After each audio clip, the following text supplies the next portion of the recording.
Hello and welcome. I'm David Beard, contributing editor for Daily Kos Elections. And I'm David Neer, political director of Daily Kos. The Downballot is a weekly podcast dedicated to the thousands of elections that take place below the presidency, from Senate to City Council. Thanks to your listenership, the Downballot has been growing leaps and bounds. You would be doing us a huge favor if you would rate us on Apple Podcasts. Just go to the Apple Podcasts app on your mobile device or desktop, type in the Downballot, and give us a 5-star rating. And if you have a moment, please leave us a review. We're into primary season, so what is on the docket for this week? We are going to discuss some interesting results that came out of West Virginia and Nebraska, the two states that held primaries this week. There was also a favorable redistricting ruling for Democrats, believe it or not, in Florida. We have a couple of foreign elections on the docket on opposite ends of the world in Northern Ireland and the Philippines. And then we will be talking with longtime Daily Kos Elections contributing editor Steve Singiser about GOP primaries where Republicans are at risk of nominating ultra MAGA crazy candidates who stand a chance of jeopardizing their chances in the general election. Okay, well, let's dive in.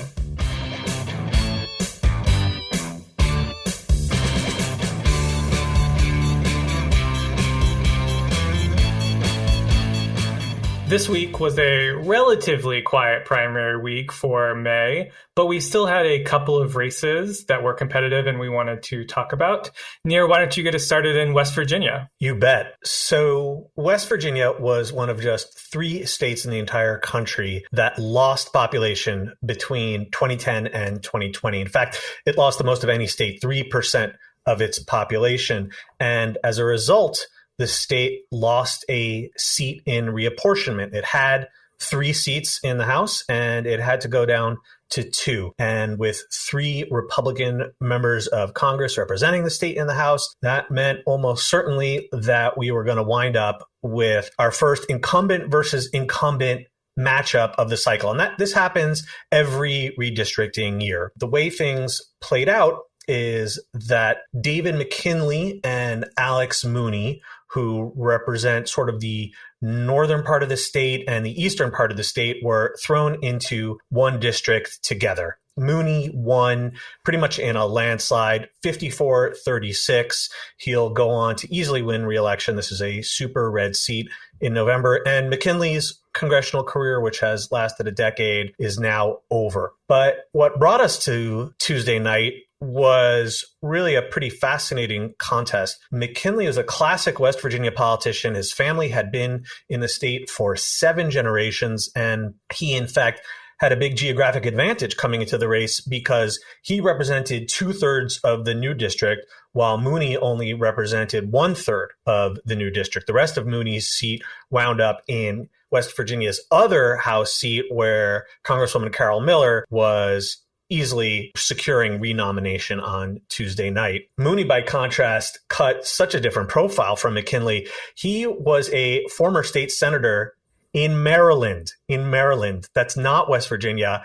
And in fact, he even tried to run for Congress once in Maryland, but wasn't allowed on the ballot. And so finally, he decided in 2014 to hop across the state line and run for an open House seat in West Virginia. And he managed to win despite having really no ties to the state. In fact, once upon a time, he even ran for the state house in New Hampshire, I think when he was back in college. So really, it would be hard to find someone with even weaker ties to West Virginia than Mooney. And to add to things, he was under investigation by congressional investigators for allegedly misusing both campaign funds and taxpayer funds to benefit himself. So this ordinarily would not seem like the kind of resume you'd want to pit against McKinley's, but we're operating in a totally different world these days. McKinley's biggest sin was probably voting for the bipartisan infrastructure bill, which only a handful of Republicans wound up supporting. He also voted in favor of creating the January 6th commission. And Mooney ran a pure MAGA campaign, and he won Trump's endorsement. McKinley had, believe it or not, the endorsement of Joe Manchin, who is quite popular these days with Republicans in West Virginia for obstructing most of the Democratic agenda in D.C. McKinley also had the support of Governor Jim Justice, a former Democrat turned Republican, who is, in fact, also a Trump favorite.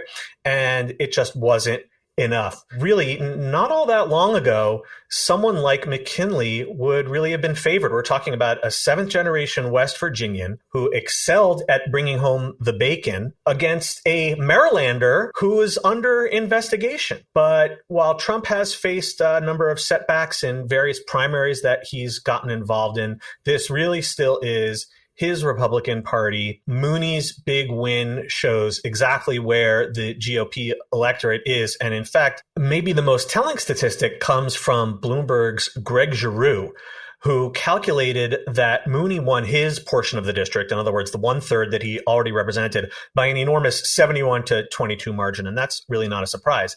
But he also won the 2/3 of the district that McKinley had represented for a decade, by a 46-42 margin. So even local ties and long familiarity with his constituents were simply not enough to overcome the magnification of West Virginia, its GOP, and really the GOP in general. So, like I said, McKinley now calls it a career, and Mooney will go on almost certainly to another term in Congress. And potentially a challenge to Joe Manchin in 2024, as has been rumored and may have been one of the reasons that Manchin sort of went against him and try to see McKinley win this primary. Definitely very possible. Obviously, we will be keeping a close eye on that one. And also, I should note, there are a bunch of other incumbent versus incumbent primaries coming up this year. They tend to be some of the most compelling races, and we will definitely be keeping tabs on them and reporting back to you after each of those primaries. So I'm going to take us to Nebraska, the other state that held a primary this week,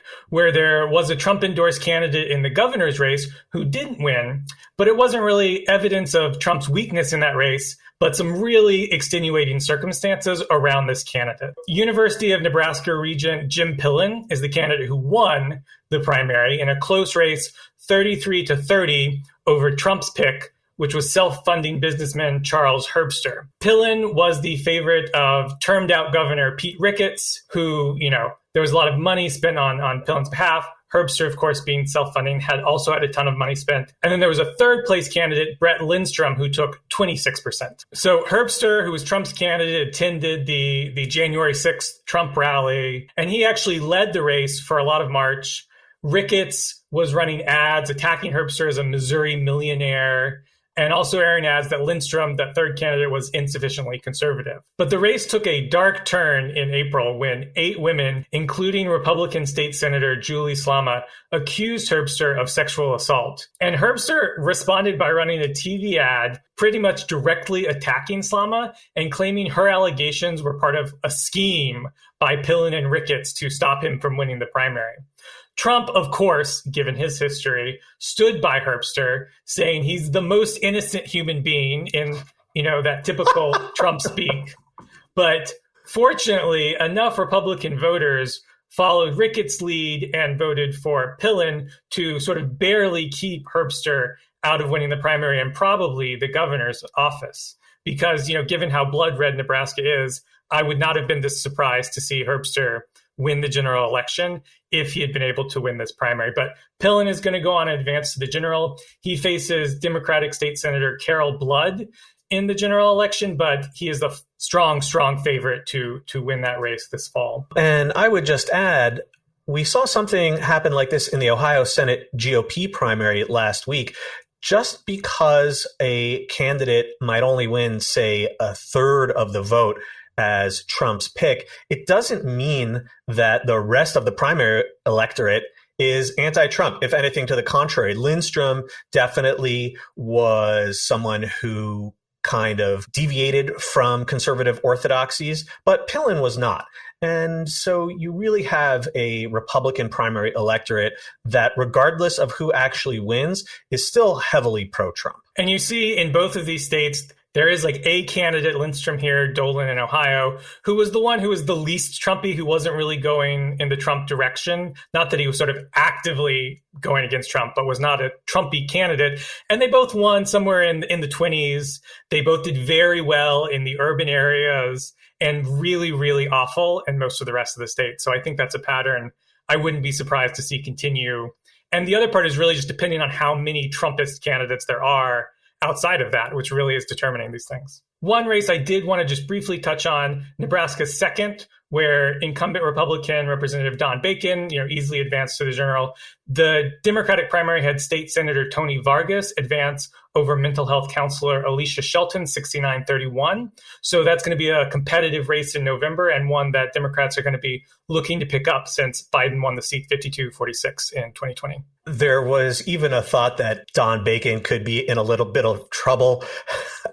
Trump at a rally for Charles Herbster not long ago said that he asked the audience to vote for, quote, Steve, whoever the hell you are. But Bacon wound up winning 77-23. So Steve is still whoever the hell you are. The best thing Republicans have going for them is when Trump doesn't even know their opponent's name. So it's hard to then advocate for voting for them if he doesn't know their name.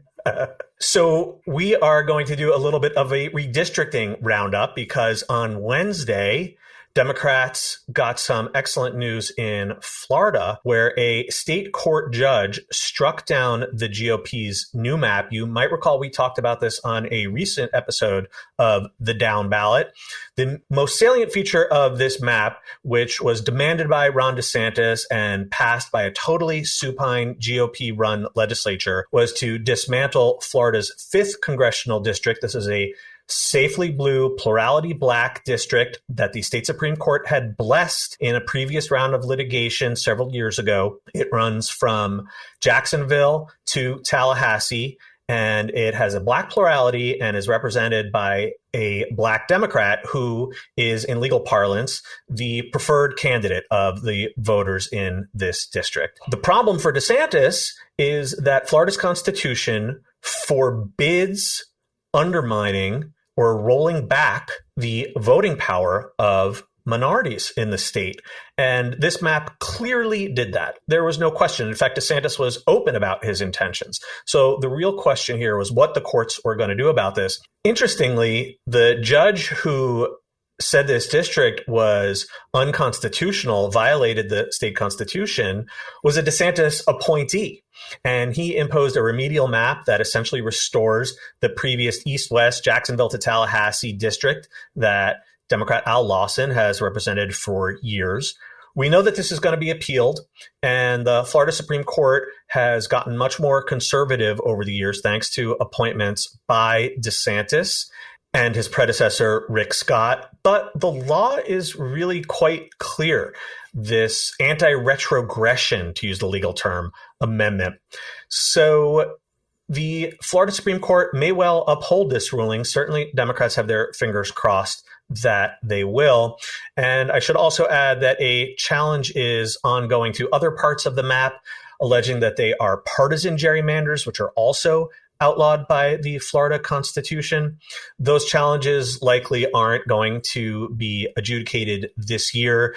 And there's also a chance that the appellate courts don't even rule on the substance of this decision striking down Florida's 5th district. And instead they say, oh, it's just too close to the primary, which is not until the end of August. So that would really be BS. But of course, we've seen many courts, especially the U.S. Supreme Court, pull that kind of ruling this year. So we will keep our fingers crossed that this ruling gets upheld on appeal, because it's not only good news for Democrats, but also it is good news for the cause of Black representation in the state of Florida. And I'll just add that New York still doesn't have a map. We're still waiting on the special master on that front. And their election got moved to a similar time period as Florida's. So clearly there's plenty of time for this new district to be implemented that is fair, rather than saying that, oh, it's too late. But of course, expecting judicial consistency between, New York and Florida we'll see. Yeah, in fact, New York's primary for congressional races was moved to the exact same date, August 23rd. And we still don't have a map here in New York. So who knows? Yeah. Anyway, I'm going to wrap up our weekly hits with a couple of international elections that took place in the past week. First, we're going to go over to Northern Ireland, which held their assembly elections as part of a broader UK local and regional elections that took place. So just briefly, Northern Ireland is divided politically between predominantly Catholic nationalists who want to leave the UK and unite with the rest of Ireland, and predominantly Protestant unionists who want to remain in the UK. So Sinn Féin, the leading nationalist party, won the most seats for the first time under the current system, but that was mostly as a result of the fragmentation of unionist votes rather than some sort of surge in support for Sinn Féin or nationalism in general. They won the same number of seats, 27, as they did in 2017, and they were up 1 percentage point in the overall vote. Meanwhile, the Democratic Unionist Party, who is the leading unionist party, they lost nearly 7 percentage points and 3 seats to fall from first place to second place.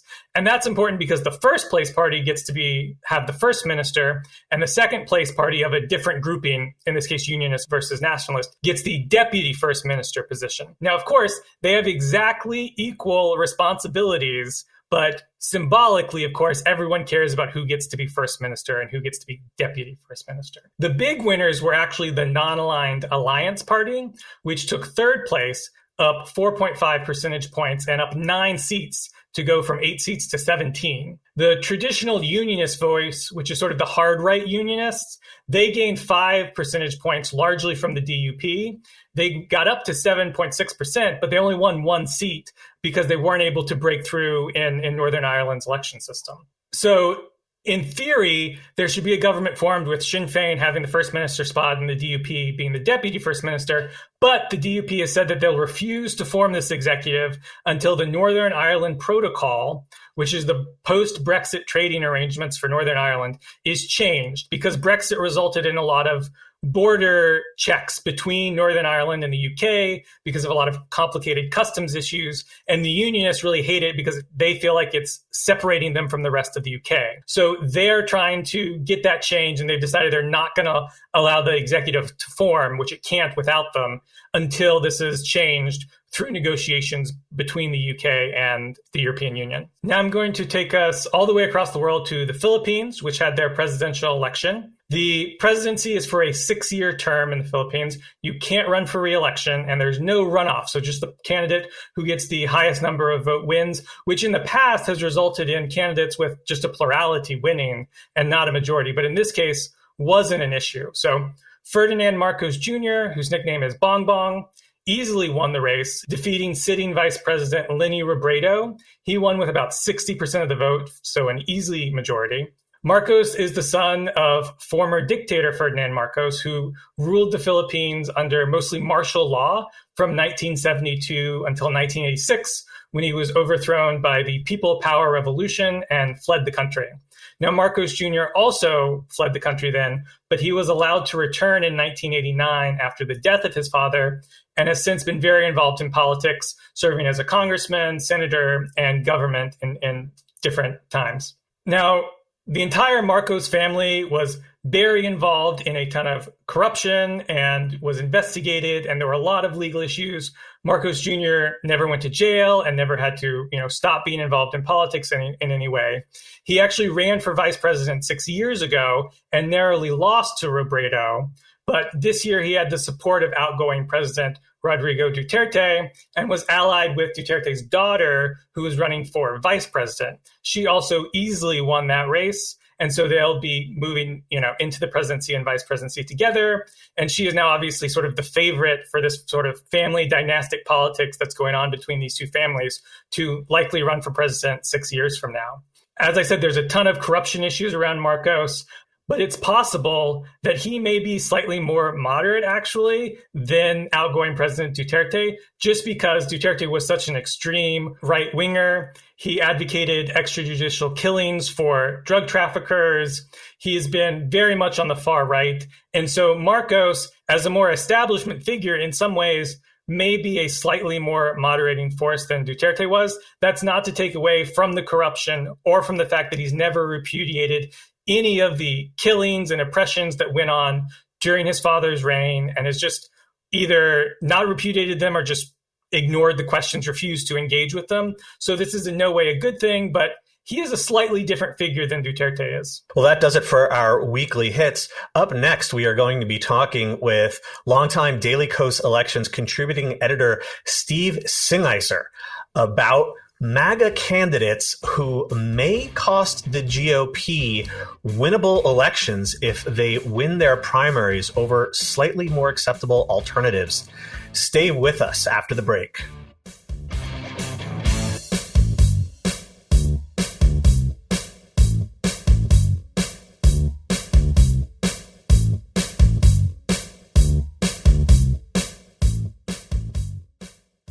We are now joined by Daily Kos Elections contributing editor Steve Singiser, who has been with the site for many, many years. And we are going to dive into the fun, crazy, and messy world of Republican primaries, particularly those that could jeopardize GOP chances this year if Republicans wind up nominating their most MAGAfied extremists. And Steve, I want to start off with a race where some just totally wild and crazy news broke on the very day we were recording this episode on Wednesday.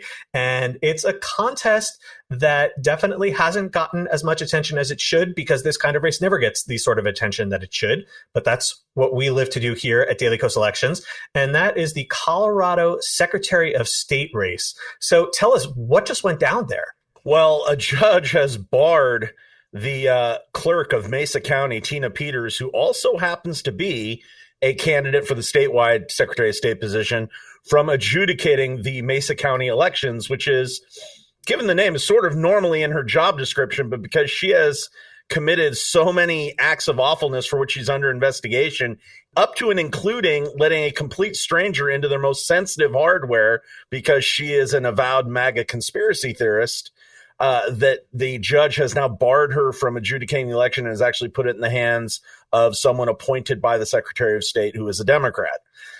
Just one of many cases where it seems like the minimum criteria for being a Republican candidate for Secretary of State is a deep-seated affection for the big lie and affinity for Donald Trump. And in this case, the odd thing is, as we saw this week in Nebraska, being deeply indebted to the big lie is not a barrier to getting nominated. It might be an advantage. The only thing that saved the incumbent there, who was someone who fought back against the big lie, was the fact that there were two pro-MAGA candidates who split the vote. He only got 44%. In Colorado, Ms. Peters, probably this charge against her, even though it costs her sort of the basic job description that she has, will probably be an asset to her in her primary, because as we know, Republican voters are very fond of the big lie, and it's just a question of whether they can get the rest of the voters to follow suit. And in a state like Colorado, that's not exactly a high percentage play.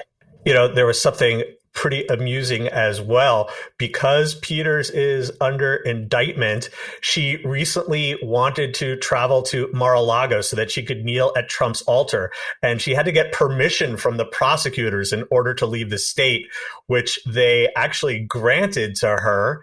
And she could very well wind up with Trump's formal seal of approval.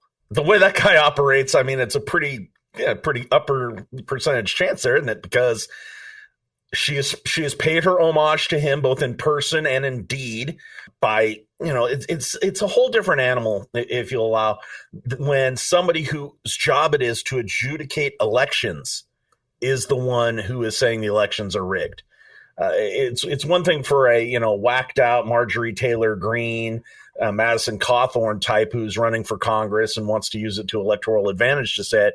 But when you're someone whose job it is to adjudicate elections, boy, that just, to me, is just a little bit of a bridge too far. And while not a lawyer, I've obviously followed enough of these things to know that, like, judges do not like to tell elected officials that they can't do their jobs. That is like an extreme measure. So the degree to which this judge had to be like, no, there's like no other choice, I literally cannot let you run an election, just goes to show how far outside, like, normal sanity there is to have come to get to this point. Yeah, I mean, it's unreal that is, like I said, that's pretty much her job description. And they're like, we can't quite trust you to do your job. And now she wants to do that same job not just in Mesa County in Western Colorado, but she wants to do it on the stage of the entire state of Colorado. It seems to be a pretty risky proposition. And I should also add that in 2018, this was a big pickup when Democrats won the Colorado Secretary of State's office.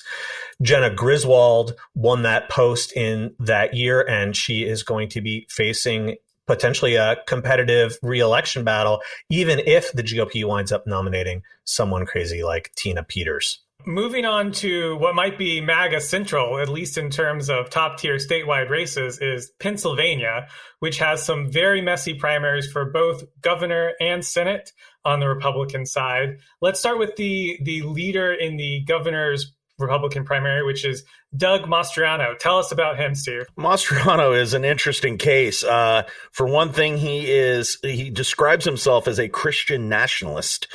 He was present at January 6th. At the Capitol. He is filmed actually going through breached barricades. It's quite... I was laughing about this earlier today, thinking about next week's primaries, and when Lou Barletta is your moderate alternative in a race, how screwed are you officially? I mean, but with Mastriano in the race, that's actually accurate. He also is a guy who has spoken before QAnon conferences that have cast doubt on the September 11th attacks. I believe the conference's name was Patriots Arise for God and Country, which is, yeah. And so here's a guy who is quite open about it. I think was also instrumental in trying to get the results reversed in 2020 in Pennsylvania from his perch in the state Senate. He represents sort of South Central Pennsylvania, very rural, very MAGA territory. He is absolutely a guy that is so unelectable on any number of levels that Josh Shapiro has decided to go the Claire McCaskill route. Josh Shapiro, for those who do not know, is the likely Democratic nominee, the Attorney General of the state of Pennsylvania. He's gone the McCaskill route and has actually run ads designed to kind of help Mastriano out, which is very similar to McCaskill in 2012, trying to boost Todd Aiken, knowing he was the least electable of the field.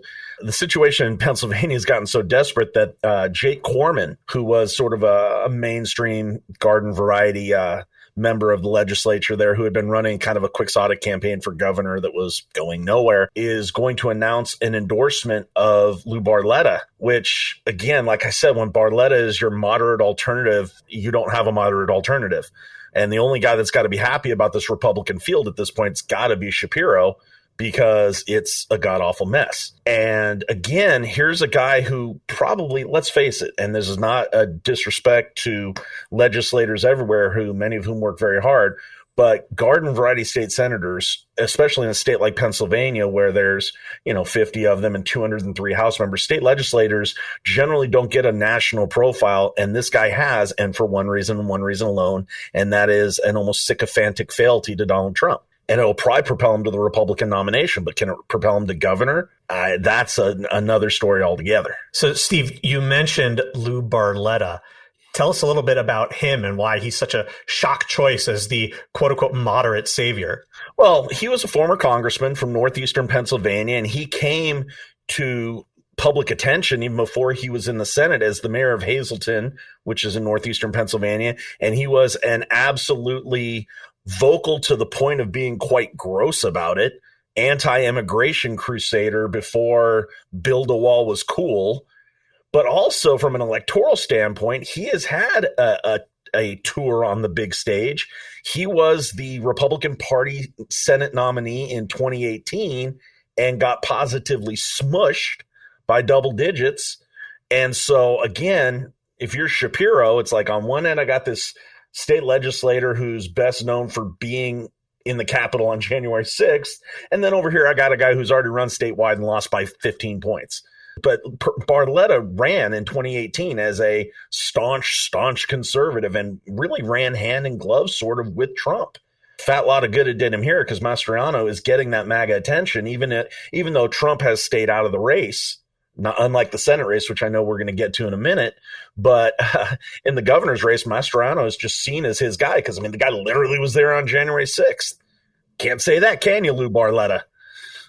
You gotta take that extra step. You gotta go to Mar-a-Lago. You gotta be there on January 6th. That's what it's really about, not any political position. That really is exactly right. And there has been reporting in recent days that Republicans are doing their usual thing, that they are fretting about Mastriano actually winning the nomination and worried about how that might set them back in the governor's race and perhaps even put it out of reach. But amazingly, in really just the last few days, the Mastriano fretting has been going on, I think, for a few weeks. But in just the last few days, those worries have spilled over into Pennsylvania's other marquee race. And of course, I'm talking about the Senate contest. So what the hell's going on in that front? Well, it's one of those races where pretty much every big money and somewhat awful component of the Republican machine has their own candidate. All of a sudden, you've got the Club for Growth getting behind Kathy Barnett, who was last seen getting, again, I hate to use the same verb here, but smushed in Pennsylvania's 4th district a couple years ago. And of course, you have good old Dr. Oz, who was at a rally with Donald Trump just last week. And it's kind of in the same sense that we saw earlier in the week in Nebraska. In the governor's race, it is a legit three-way race. You also have Rich McCormick. And again, if Barnett, who couldn't even carry a House race, gets the nomination, or Oz, who has a million problems, not the least of which is it's pretty well universally known dude does not live in Pennsylvania, then again, you have this downstream effect that Nir, I know you were talking about, and you're right. Here's another factor that a lot of people aren't considering in Pennsylvania. The redistricting there was a rare state that went really well for Democrats, to the point that both houses of the state legislature are nominally competitive. It seems more likely than not that Democrats could pick up seats in both just by the way that the seats were reconfigured, particularly in the state house. Now, they have a higher climb in the state house, granted, but they already picked up 2 seats just by dint of the way the districts were redrawn pretty much. And those are both now like Biden plus 25 seats or something like that. So the point is, if the head of their ticket is Mastriano and Barnett, my goodness, that could be a real anchor on them come November in this legislative race that could be very close. They could, anything can happen between now and November, of course, but they could wind up losing everything. So why does Barnett have Republicans so freaked out? So it's actually really interesting. I've been thinking about this a lot because Dr. Oz is the endorsed Trump candidate. Trump endorsed Dr. Oz. There's a whole to-do about it. So you would think, similar as we've seen in other places, that the MAGA support would go to Dr. Oz in line with Trump. But in this case, Barnett is really the ultra MAGA candidate, almost sort of separate and beyond Trump. Not to say, obviously, that she's not a big Trumpist in terms of who she supports and the way that she would act and govern, God forbid, but in the fact that like she is almost sort of beyond sort of Trumpism into like whatever the next stage of MAGA activism is. And so those folks are drawn to her, even though Dr. Oz is the one with the endorsement. So making it this very like messy race where there's also, of course, as Steve mentioned, McCormick, who's just like super rich guy who's sort of playing. I mean, it seems a little bit like he's playing at Trumpism just because he wants to win. Not to say he's not very conservative, but it's like the weird ways in which MAGA is like beyond Trump in some ways. Not that he isn't obviously a major figure.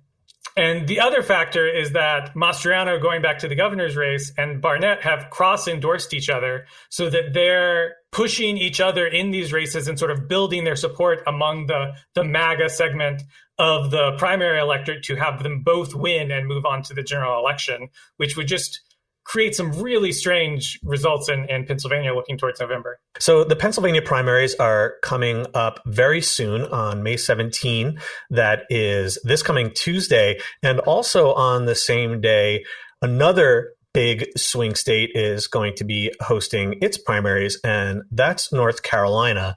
And there's one district I know, Steve, that you had some thoughts about in particular, where Republicans could really be screwing themselves over if they nominate the wrong person, and that is North Carolina's 13th district. So why don't you give us a little background on the district and the candidates there? Well, the North Carolina 13th is part of that big redraw in North Carolina, and it has become a Biden +2 district. So it's one of the classic swing districts come November. They have a well-funded, what we kind of call before 2020, traditional Republican in the form of Kelly Daughtry.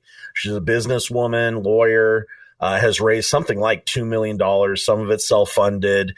You go to look at her campaign website and it talks about fighting Bidenomics, which is the first time I've heard that particular phrase used, but also just your good traditional boilerplate that's been Republican mantra for time immemorial. But her main opponent for that gig is a Trump-endorsed 26-year-old who managed just to look half that age, who used to play football at North Carolina State, named Bo Hines. If you go to Hines's website, by contrast to Daughtry's, you don't even see a picture on the main screen. You got to scroll a little bit before you see a picture of the candidate. What you see first, in very large, is a picture of Donald Trump and the fact that Donald Trump has endorsed Hines. He's been pretty thin on issues. His website says he's 100% pro-gun, pro-freedom of speech, and pro-Trump. But he doesn't really say anything much more than that. And he's been criticized in some corners as being a bit thin on the issues. But what he's counting on quite clearly is that having Donald Trump's face front and center in his campaign will be the ticket to a primary win. And in a multi-candidate field, it may well be. The threshold to get through the runoff in North Carolina is only 30%. So with those two in the lead position, it's very likely that one of the two of them will win. So if Hines wins it, all of a sudden you have a very conservative, very closely tied to Trump candidate in a district that is ostensibly a 50-50 district. And Hines, of course, is classically the candidate who went district shopping. As the maps changed, he started off running for Congress in more western districts, closer to Charlotte, and then eventually had to find a district as he was continuing to run despite the districts changing, and found himself in this southern Raleigh district where he has no connections and just ended up running there because that was the open seat, but he still had Trump's endorsement in his back pocket. So that's what's pushing him along here. Have Trump endorsement will travel, I guess. Steve, who are the Democrats running here? So the danger for the Republicans is if Hines wins this seat as an ill-experienced, very MAGA-oriented candidate in a district that Biden actually got 50% of the vote in, the Democrats have a contested primary with legitimate candidates. State legislators and people who are reasonably well-funded will be at the fore ready to take advantage of the fact that they have this guy whose only real nominal reason for running was his closeness to Trump in a district that Trump didn't do all that well. So there's a race where this is even more clear-cut up in Michigan, where Trump is supporting a primary challenger to an incumbent Republican because, of course, it was one of the Republicans who voted to impeach him. So what's going on up in Michigan there? So in Michigan's 3rd district, we have Peter Meijer. Meijer very notably voted for the impeachment of Donald Trump, had fashioned himself as something of a centrist Republican.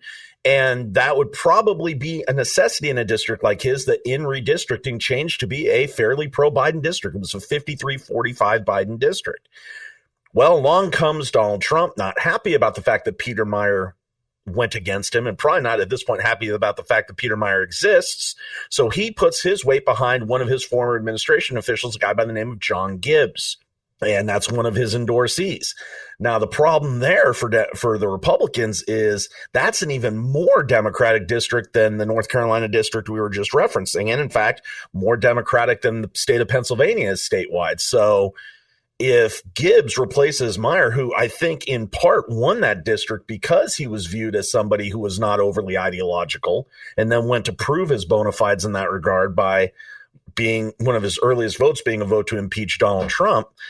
If that's the case, can John Gibbs run the same percentages in a district where Donald Trump only got 45% of the vote? It seems kind of unlikely. So there's another seat that Republicans in a normal year could probably count on that if they lose this primary, they're going to have to sweat a little bit. And they're probably going to have to throw some money Gibbs's way because that's a district you've got to think the Democrats will gun for pretty hard. Yeah, and speaking of Democrats, their candidate from 2020 is running again, Hillary Scholten. She is certainly well funded. And, in a lot of these races, perhaps the difference between Peter Meyer and a John Gibbs might only make a difference of 1 or 2 or 3 percentage points. But in a close contest, which we have so many of, that could really be all the difference in the world. And particularly in this district, we've talked a lot about how this has the potential to be a very good Republican year, which hopefully obviously won't be, but we know that's something that's very possible. In a Biden +8 district, that could still be a district that Republicans lose even in a good year because it has moved to the left thanks to the ungerrymandering of Michigan. But Peter Meyer is the type of candidate who could hold a D+8 seat in a good Republican year. Like, that combination is what you need to get a seat that Democratic. But John Gibbs is not that candidate. So this is really a race where it's most clearly where you're really, from the Republican point of view, potentially just throwing away a seat just because Trump doesn't want anybody who opposes him around. He would be happy to throw away this seat to get rid of Meyer.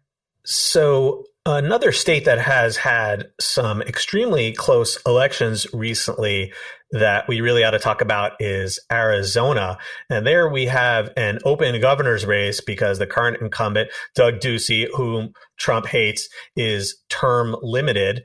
And Republicans, once again, have a multi-way primary to try to succeed Ducey. And one candidate in particular really stands out as a big-time MAGA problem.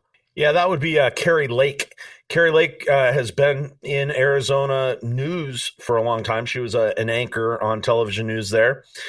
She's probably best known in recent vintage for being one of the most vocal big lie proponents in a state that literally built an entire investigation around the big lie, as we all know. She at one point called for the Democratic Secretary of State, Katie Hobbs, to be imprisoned for election crimes that were never quite specified, which would be something that could yield some fruit given that the likely Democratic nominee, although the primaries are still into the future, is that same Katie Hobbs. Again, here's a candidate who's in the front tier in every poll, whose only real merit in terms of political experience or resume is their closeness to Trump and their endorsement by Trump. And I think, Beard, you made a really excellent point that Donald Trump absolutely doesn't care about electability. He thinks that any candidate he endorses in a primary is obviously going to win the general election. His understanding of electoral politics is, shall we say, extremely shallow. But as we so often caution, just because Republicans nominate a total whack job doesn't mean they can't win. And Donald Trump is the best example of that. So we don't want to be smug about any of these races. We certainly can't sit back and say, oh, well, if the GOP nominates Doug Mastriano in the Pennsylvania governor's race, then Josh Shapiro will win in a walk. That absolutely isn't going to happen.